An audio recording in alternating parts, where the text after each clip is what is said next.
Alhamdulillah.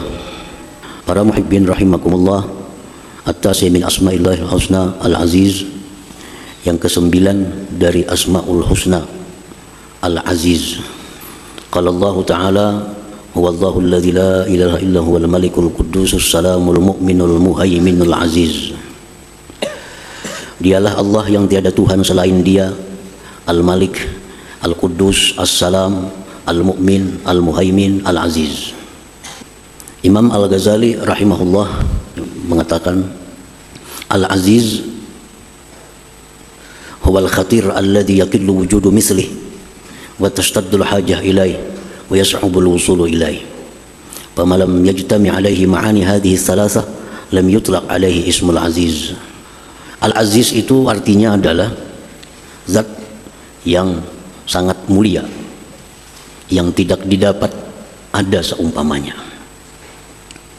atau yang tiada tandingannya, dan bersangatan hajat kepadanya, dan mustahil sampai atau memperdapati kepada zatnya. Nah, itu Al-Aziz. Al-Aziz adalah yang sangat mulia, yang tidak ada didapat seumpamanya, bersangatan hajat kepadanya, dan mustahil kita bisa memperdapati tentang hakikatnya. Nah, itu Al-Aziz.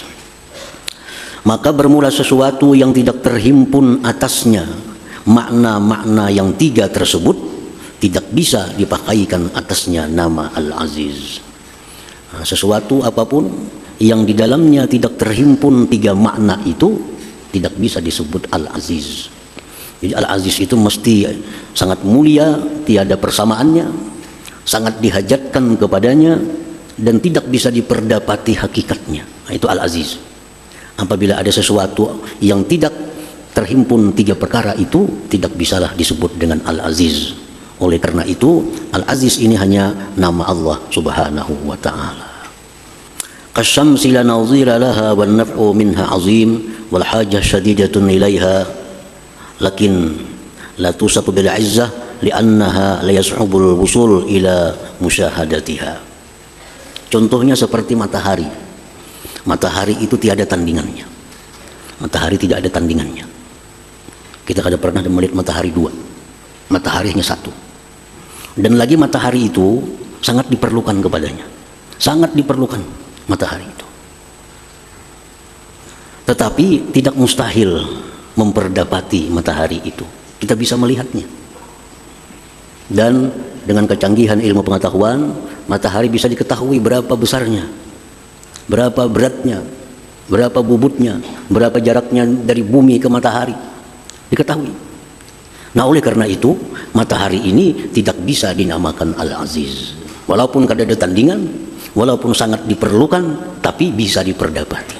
Nah, bisa diperdapati. Kita bisa melihat matahari. Nah, berarti kada bisa matahari ini dinamakan Al-Aziz. Air contohnya lagi, banyu. Tiada tandingan. Banyu kada ada tandingannya. Dan lagi banyu sangat dihajatkan, air sangat dibutuhkan oleh manusia, oleh binatang-binatang lainnya, oleh pohon-pohonan. Air sangat dihajatkan, tetapi air bisa diperdapati. Nah, air bisa kita sentuh, air bisa kita rasa, air bisa kita lihat. Oleh karena itu, air tidak bisa dinamakan Al-Aziz. Jadi Al-Aziz itu mutlak adalah hanya nama Allah subhanahu wa ta'ala. Karena hanya Allah yang maha mulia, tidak ada tandingan, yang sangat dihajatkan kepadanya, dan tidak akan bisa siapapun memperdapati tentang hakikat Allah subhanahu wa ta'ala. Rasulullah SAW pernah bertanya kepada Jibril, ujar Nabi kita, hal tara rabbak, wahai Jibril, adakah engkau pernah melihat Tuhan engkau? Apakah engkau pernah melihat Tuhan engkau? Jibril menjawab, inna baini wa bainahu la sab'ina hijaban min nur law ra'aitu adnaha lahtaraktu. Ujar Jibril, antaraku dan antara Tuhan itu ada 70 dinding dari cahaya. Andai kata aku melangkah satu langkah, aku pun terbakar karenanya. Nah, Jibril sendiri orang yang sangat dihormati, yang sangat dekat kepada Allah, sayyidul malaikat, penghulu malaikat, kada pernah bisa bertemu dengan Allah, kada akan bisa memperdapati Allah subhanahu wa ta'ala sesungguhnya hakikatnya itu. Nah, oleh karena itu Allah Al-Aziz. Jadi Al-Aziz artinya demikian, seseorang yang sangat mulia, maha mulia, yang tidak ada tandingan, kada ada saingan, lagi diperlukan dan kada bisa diperdapati. Seseorang seperti ini berpotensi, sangat berpotensi untuk berbuat semaunya. Kalau orang tuh mulia, tidak ada tandingan, semuaan orang perlu kepadanya, dan dia kada bisa diperdapati, maka orang seperti ini sangat kemungkinan akan berbuat semena-mena. Raja aja misalnya, raja ini kada ada saingannya dan diperlukan oleh semua orang, dan rakyat kada akan bisa menjangkau raja itu. Nah, raja seperti ini sangat berpeluang untuk berbuat kezaliman. Nah, oleh karena itu Allah Subhanahu wa taala di dalam kitab suci Al-Qur'an seringkali mensifatkan Al-Aziz ini dengan sifat Al-Hakim. Dalam Quran, ujar para ulama yang menghitung lebih 40 kali disebut Al-Aziz itu berdampingan dengan Al-Hakim. Innallaha kana azizan hakima. Wallahu azizun hakim. Antal azizul hakim. Hakim apa artinya? Maha bijaksana. Hakim maha bijaksana. Nah, jadi Allah Subhanahu wa taala itu walaupun punya nama Al-Aziz, maha mulia, tidak ada tandingan, sangat diperlukan, tidak bisa diperdapati, tapi jangan sekali-kali kita menyangka bahwa Allah itu akan berbuat semaunya. Nah, karena di belakang Al-Aziz itu ada Al-Hakim. Al-Azizul Hakim, Allah maha mulia, maha bijaksana. Nah, jadi mustahil Allah itu berbuat zalim kepada makhluknya, mustahil Allah berbuat aniaya kepada makhluknya. Walaupun andai kata Allah berbuat apapun, dia bisa, mampu. Tetapi Al-Hakim itu ada di belakangnya Al-Azizul Hakim. Ada lagi, Al-Aziz ini disifatkan dengan Ar-Rahim, Al-Azizur Rahim, maha penyayang. Nah, maha penyayang. Di Allah yang sedemikian mulia, yang sedemikian terhormat, yang sedemikian tinggi derajatnya, yang sedemikian dihajatkan, tapi Ar-Rahim, penyayang. Nah, jadi hilang dalam hati kita prasangka-prasangka bahwa Allah itu akan berbuat sesuatu yang mungkin sifatnya adalah aniaya atau kezaliman. Karena di belakangnya Al-Aziz ada Ar-Rahim. Dalam ayat lain Allah mensifatkan Al-Aziz dengan Al-Ghafur, Al-Azizul Ghafur. Dalam Quran disebut Al-Azizul Ghafur. Allah maha mulia, maha ini, maha itu, tapi Al-Ghafur, maha pengampun. Maha pengampun. Lalu orang yang dulu dalam hatinya ada takut kepada Allah karena mengetahui Allah punya nama Al-Aziz, ada takut dalam hatinya, takut itu akan sirna begitu dibaca selanjutnya Al-Ghafur, maha pengampun. Dulunya takut kita mendengar bahwa Allah punya nama Al-Aziz yang begitu mulia, begitu tinggi, tidak ada tandingannya, tapi di belakang Al-Aziz disifatkan Ar-Rahim, Allah itu penyayang. Ketakutan itu akan hilang dalam hati kita kepada Allah Subhanahu wa taala. Jadi ada keseimbangan. Begitu kita mendengar, membaca Allah itu Al-Aziz, hati kita takut kepada Allah. Begitu Ar-Rahim atau Al-Hakim, hati kita berharap kepada Allah Subhanahu wa taala. Jadi ada antara takut dan harap di dalam hati kita. Oleh karena itu dalam Al-Qur'an hampir kada didapat Al-Aziz itu sendiri. Pasti ada sambungannya. Al-Azizul Hakim, Al-Azizur Rahim, Al-Azizul Hamid. Allah itu Aziz, tapi Al-Hamid, maha terpuji. Sehingga kita jadi nyaman hati kita. Nah, kita mendengar misalnya, tahulah raja di kampung negeri itu, raja negeri itu orangnya kuat, orangnya jagau, orangnya kada ada saingan. Takutan hati kita nih. Tapi ujung-ujungnya sidin penyayang, benar hati hilang hati kita.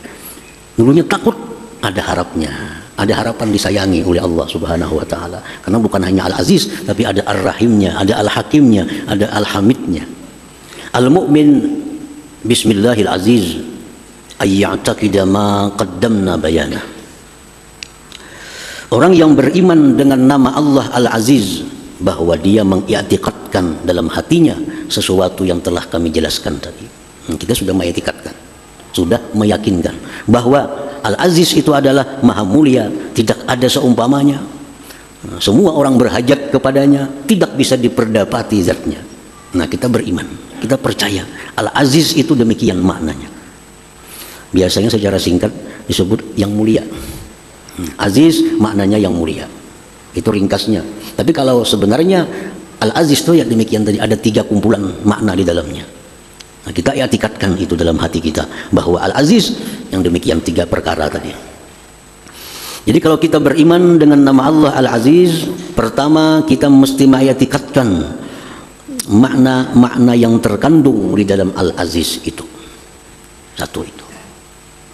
Nah, yang kedua, kalau kita beriman kepada Al-Aziz, wa ayyata'azzaza billahi Al-Aziz la bi khalqillah, bahwa dia mencari kemuliaan dengan Allah Al-Aziz, bukan dengan makhluk Allah Subhanahu wa ta'ala.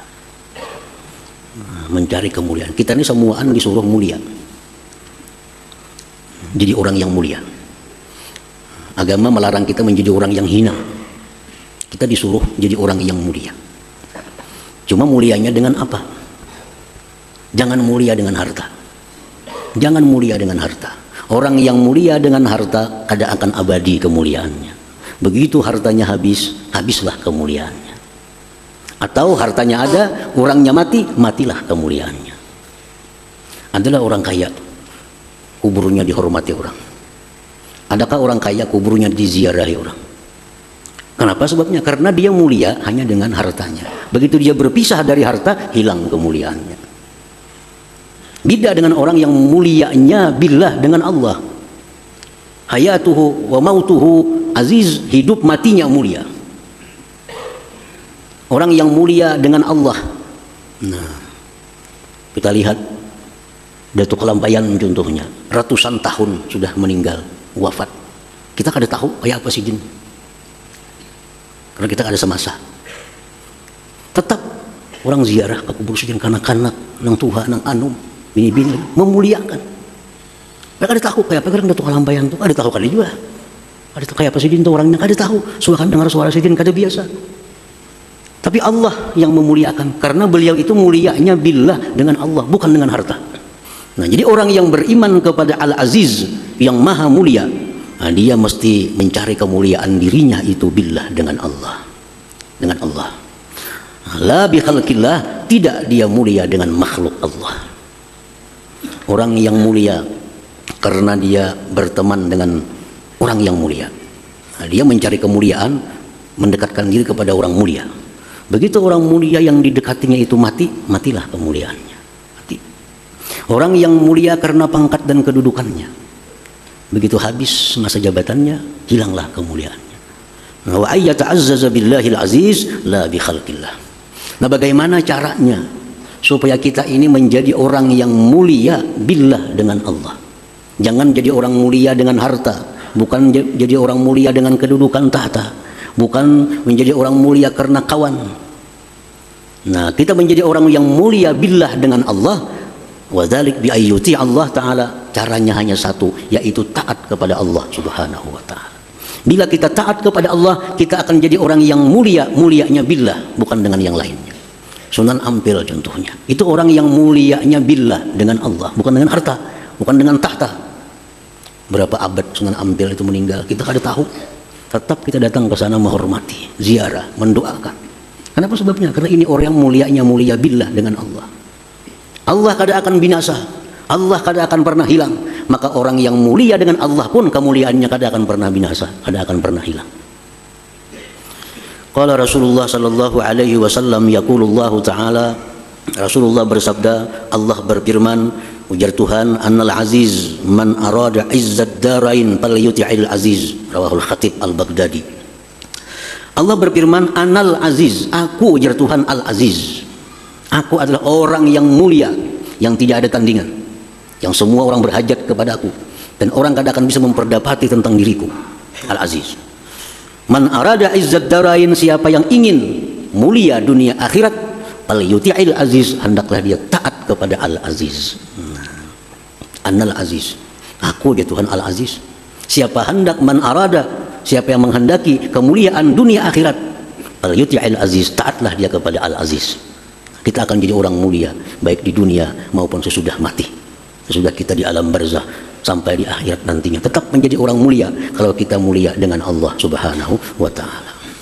Nah, yang ketiga, kalau kita beriman dengan al-aziz, ay yahtaja ilaihi ibadullah fi ahammi umurihim al-hayatil ukhrawiyah was sa'adatil abadiyah. Kalau kita beriman kepada Al-Aziz, maka kita ini menjadi orang yang diperlukan oleh hamba-hamba Allah. Nah, kita jadi orang yang dibutuhkan oleh hamba-hamba Allah, terutama dalam hal urusan-urusan akhirat mereka, urusan kehidupan abadi mereka.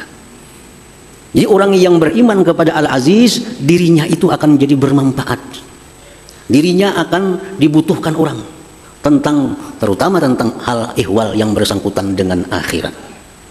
Orang bertakun, kayak apa ini hukumnya, boleh kada? Nah, kalau kita beriman dengan Al-Aziz, maka orang akan membutuhkan kita untuk menyelesaikan masalah-masalah akhirat yang ada pada orang itu. Jadi anak kita, istri kita, menjadikan kita ini sebagai orang yang sangat mereka perlukan, terutama dalam hal-hal yang bersangkutan dengan akhirat. Ada bini bertakun masalah agama, nah, lakinya siap, tuh ini masalahnya.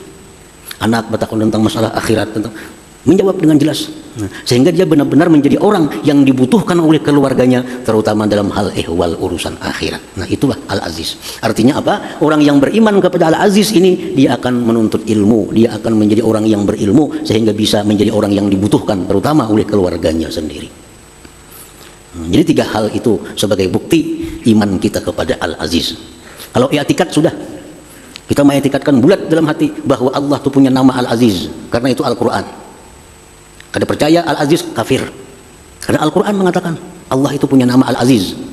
Apa arti Al-Aziz? Maha mulia, tiada tandingan, semua orang berhajat kepadanya, tidak bisa dijangkau zatnya. Nah, yang kedua, dia mencari kemuliaan dengan Allah. Yang ketiga, dirinya dihajatkan, dibutuhkan oleh orang lain, terutama dalam hal urusan akhirat. Nah, 3 itu adalah bukti keimanan kita kepada nama Allah Al-Aziz. Imam Ismail An-Nabhani menyebutkan dalam kitab beliau Sa'adatud Darain tentang nama Allah Al-Aziz ini. Ini nama Allah Al-Aziz ada khasiatnya, ada faidahnya. Ujar Sidin dalam kitab itu, "Faman zakarahu arba'ina yauman fi kulli yaumin arba'ina marrah a'azzahullah wa a'anahullah wa lam yuhwijhu ila ahadin min khalqihi."